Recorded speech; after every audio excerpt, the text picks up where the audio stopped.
Hello दोस्तों, आज हम इस वीडियो में आप सभी छात्रों के लिए सामाजिक विज्ञान का 5 महत्वपूर्ण लघु उत्तरीय प्रश्न लेकर आए हैं जो इस बार के मैट्रिक बोर्ड एग्जाम के लिए बहुत ही इंपॉर्टेंट है।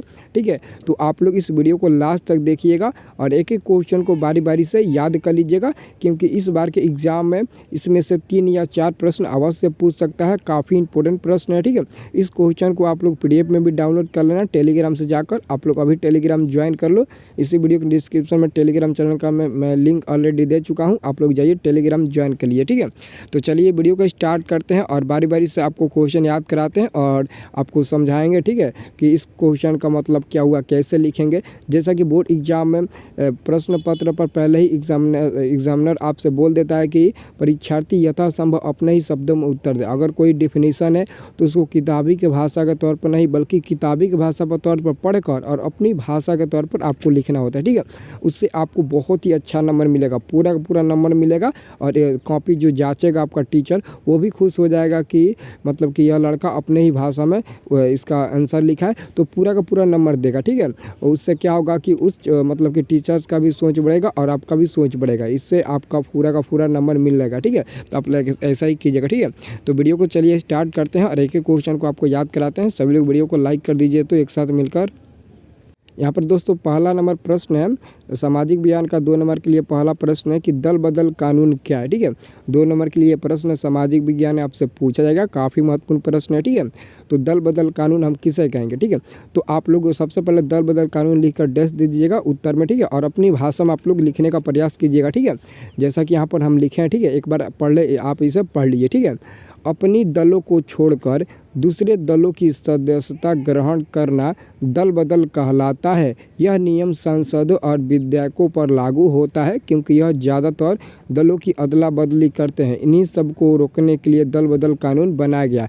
जैसा कि दोस्तों आप लोग समझ सकते हैं कि दल बदल कानून ज़्यादातर सांसद और विधायक पर लागू होता है क्योंकि वो अपने दलों को तो छोड़कर दूसरे दलों में चले जाते हैं और अपने विरोधी दलों का शिकायत करने लगते हैं। जैसे कि मान लेते हैं कि आपके गाँव में मुखिया का चुनाव होता होगा। ठीक है, अगर एक ही गांव में 2 मुखिया खड़ा हो जाए, एक आपका विरोधी हो, तो क्या करेगा, पहले तो आपके विरोधी खड़ा होगा और जब वोटिंग का समय आएगा, नज़दीक आएगा, तो फिर क्या करेगा कि आपसे मिल जाएगा और फिर मिलकर आएगा और विरोधी वाले का आपके पास आकर शिकायत करने लगेगा कि वो आपसे ऐसा बर्ताव कर रहा था, ऐसा बोल रहा था, ऐसे मतलब कि सभी बर्ताव करेगा। ठीक है, तो मतलब कि यह तो बहुत कम होती है मुखिया का पंचायत में, सरपंच के मतलब कि जो भी चुनाव होता है उसमें। ठीक है, लेकिन यह ज़्यादातर सांसद और विधायक पर लागू होता है क्योंकि बहुत ज़्यादातर सांसद और विधायक अपनी दलों की अदला बदली करते हैं और विरोधी का शिकायत भी वहाँ पर करने लगते हैं। इन्हीं सब को रोकने के लिए दल बदल कानून ज़्यादातर मतलब कि दल बदल कानून बनाया गया। ठीक है,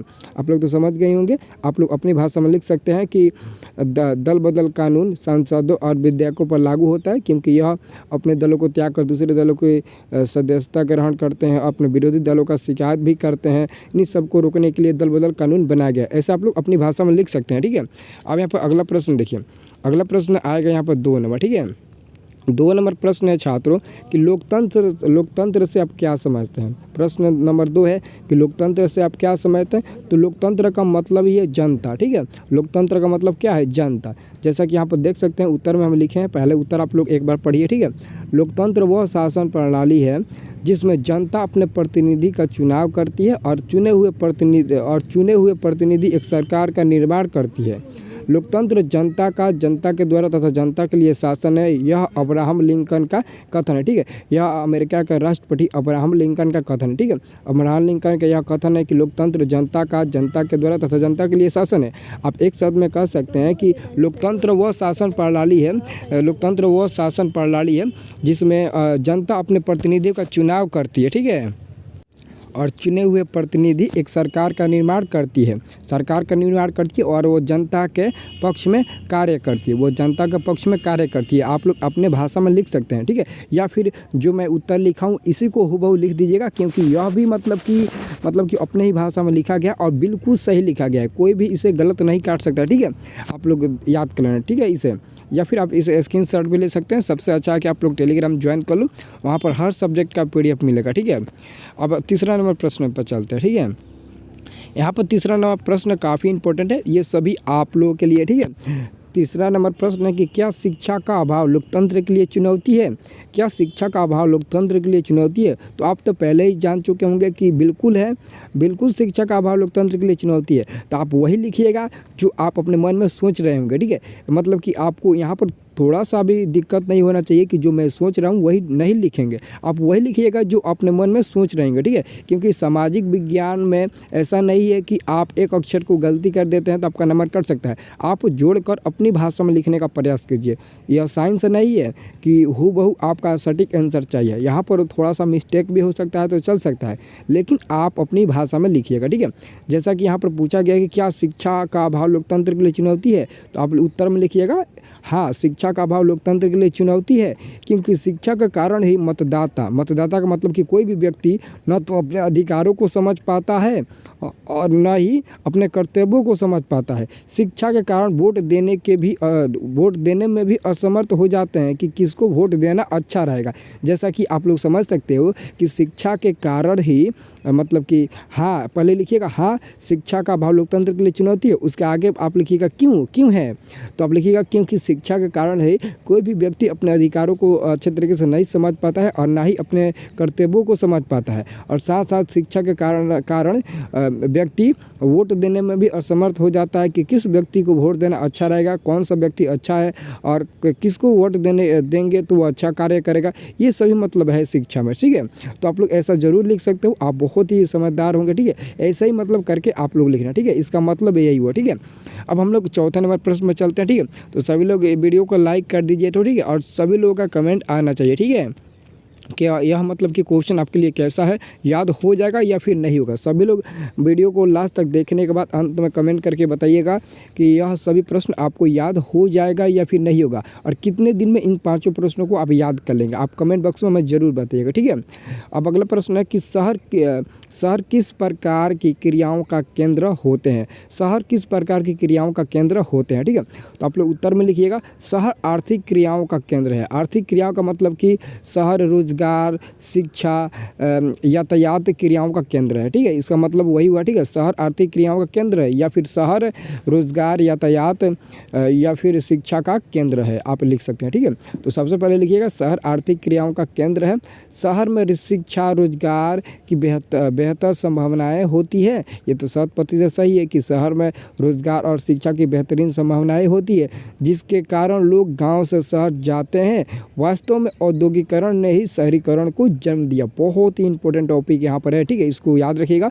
वास्तव में औद्योगिकरण ने शहरीकरण को जन्म दिया। आप ही बताइए, अगर गांव का व्यक्ति शहर में जाकर न बसे तो क्या शहर का अस्तित्व रहेगा? यस या नो, कमेंट करके ज़रूर बताइए। तो अगर व्यक्ति मतलब कि गांव से होकर शहर नहीं जाता तो क्या शहर का अस्तित्व रहता? इसलिए यहाँ पर कहा गया है कि औद्योगिकरण ने ही शहरीकरण को जन्म दिया वास्तव में, ठीक है। तो यह कथन बहुत ही अच्छा है, ठीक है। तो आप लोग इसे अपने भाषा में लिख सकते हैं कि शहर आर्थिक क्रियाओं का केंद्र है। शहर में शिक्षा रोजगार की बेहतरीन संभावनाएं होती है। गांव से लोग शहर जाते हैं शिक्षा और रोजगार अच्छे से पाने। वास्तव में औद्योगिकरण ने ही शहरीकरण को जन्म दिया। ये सभी मतलब कि आप लोग अपने भाषा में जोड़कर लिख सकते हैं और बिल्कुल सही होगा, बिल्कुल सही भी होगा, ठीक है। अब हम लोग अगले प्रश्न पर 5 नंबर प्रश्न पर चलते हैं, ठीक है। 5 नंबर प्रश्न देखते हैं क्या है। 5 नंबर प्रश्न है कि उपभोक्ता जागरण हेतु विभिन्न नारों को लिखे।